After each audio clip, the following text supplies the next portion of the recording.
Hi, this is Chaplain73. Welcome back to my channel. I'm here with Jacob Wolff, or Hypocritical Troll, as he's also known, who's a creative from across the pond. Hi, how you doing? I'm great. How are you? I will just crack on with the questions, if you like. We'll find out a bit more about you as we go along. So the first question is the usual one. Who are you? What do you do? And where are you based? My name is Jacob Wolff, and currently I am a paid dungeon master. I run Dungeons and Dragons games online for players all around the world. Mm-hmm. Wow. I'm also a bard. I'm the bard with a charisma score of 8. Right. And where are you based? I'm based in Portland, Oregon. Right. Okay, cool. Early morning there, late evening here. So Yes, it is early morning. So good morning and good evening. So what or who do you feel has most influenced your artistic output? I have a lot of influences. As far as Dungeons and Dragons is concerned, my friends Christopher Niddle, who goes by Drakmore Digital, and runs the Swordcast Adventures with some of his friends, or our mutual friends, Justin Dixon, who has the Help Action podcast with some of our mutual friends, Law and Zach from the League of Ultimate Questing, and then there's more famous people like Matt Mercer, Matthew Colville, Guy Sklanders, and WebBM, who are all very influential and are just inspirational people, and like my personal friends, ones that I can just like talk to, are great to go to. It's always nice to have inspiration just around the corner that you can say, hey, how do I do this? Yeah. I know that you also write and do art and drawing and painting and stuff. What influences have you had there with that side of your creativity? Let's see. Going as far back, I never thought I was an artist until I picked up photography, and to me, that was just a means to an end. It was more of a science than an art, and I was good at it. Mm-hmm. So, like Ansel Adams was my huge influence for photography. Then I moved to Portland and went to the Art Institute, and my mind was expanded because, again, didn't ever really consider myself an artist until about that point. And I did a big thing where I started interviewing artists for a YouTube channel, very similar to yours, probably not quite as successful as your channel, but it was a lot of fun. For about a year and a half, I interviewed 170 some odd artists, and so the influences is just so many. Everybody that I've ever talked to, I try to steal a little bit from, and I went from knowing nothing to being like semi knowledgeable. Yeah. So it was kind of a neat experience, and I evolved very much through that interview process. Mm-hmm. That's a great story, and it's great to know where you've come from.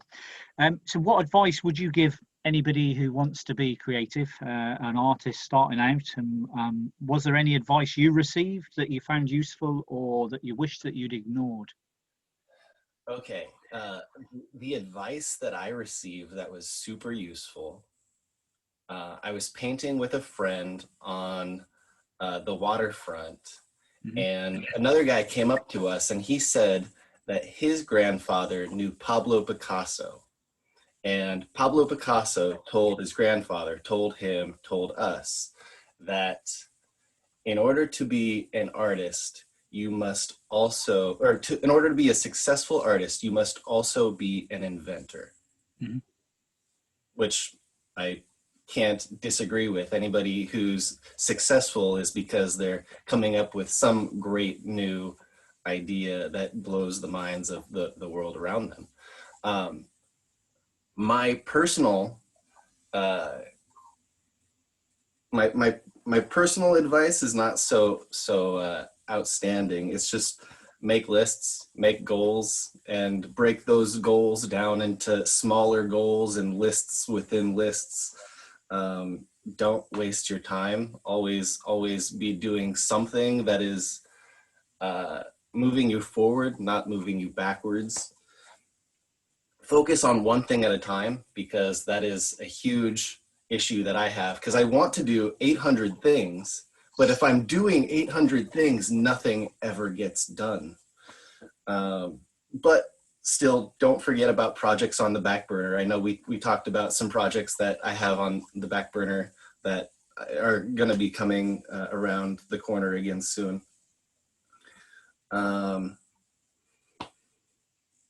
Small actions over long periods of time. Don't let depression and anxiety stop you from doing anything. If anything, let it slow you down, but don't ever stop. Like, always make sure to take time for yourself and rest. That's one thing that I had to learn, was rest is productivity.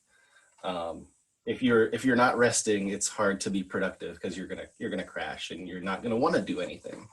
So always take time for yourself. I know that was a lot, but No. That's it's all great advice and all really, really useful. And it is, like you say, being a creative person sometimes is a bit of a curse, because you are constantly getting ideas and wanting to do this, that, and the other. And saying using lists is music to my ears. I'm very much a list person. I write endless lists. So yeah, it's all sound advice. Thanks. yeah. So moving on to question number 4. If you could spend a day with another artist, living or dead, who would you choose to spend the day with? I am currently obsessed with the Tao Te Ching. So this mysterious person, this mysterious author, Lao Tzu, of the Tao Te Ching, who wrote it and then departed, never to be seen again, I think would be interesting, because it's a book full of just dense, packed wisdom. And no matter how many times I listen to it, I'm always learning something new. And yeah, so the author Lao Tzu. Absolutely. Yeah. Good choice. Good choice. Many words of wisdom. What's in store for the future? Do you have anything you're working on or planning that you could share with us today? Yes. The big exciting thing that I'm working on that will be released soon is a live play. I'm running some friends of mine through a Dungeons and Dragons campaign. The production company, the Eldritch Press, I got in contact with, and they asked me to do a review and a live play of some of their products.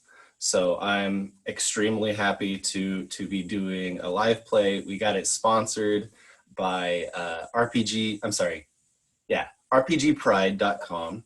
It's a place where you can get Pride themed Dungeons and Dragons or RPG shirts. We're all getting custom shirts made for it. We're hoping that they'll make it in time, but the whole process has happened way faster than expected. So if we don't get our shirts, we understand. So there's this live play that is soon to be released, probably end of January. Right.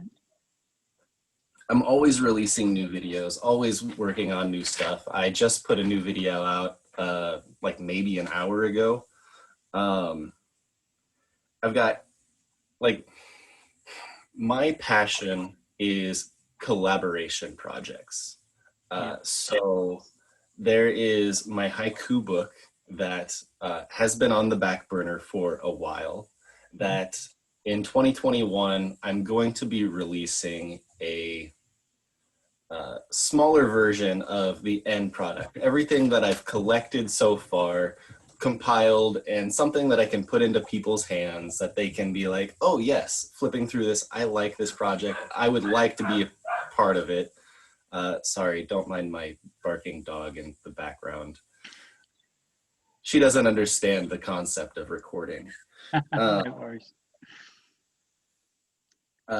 Likewise to the haiku book that is collaborating with so many artists, including yourself, and like great artists from all around the world.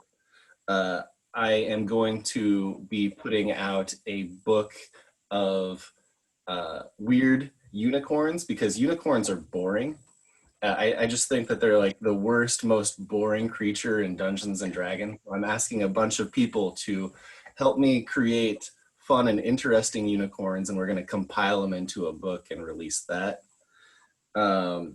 I've got stickers coming soon, and I'm hoping to maybe even be doing something silly like releasing scented candles. Right. Dungeons and Dragons themed scented candles in the near future is kind of a fun and interesting side project.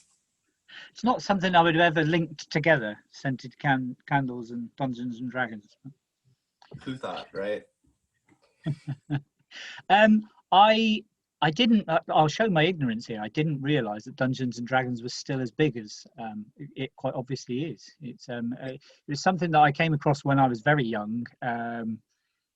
Obviously, was it E.T. film where they were playing Dungeons and Dragons when E.T. came around or whatever? They heard a noise.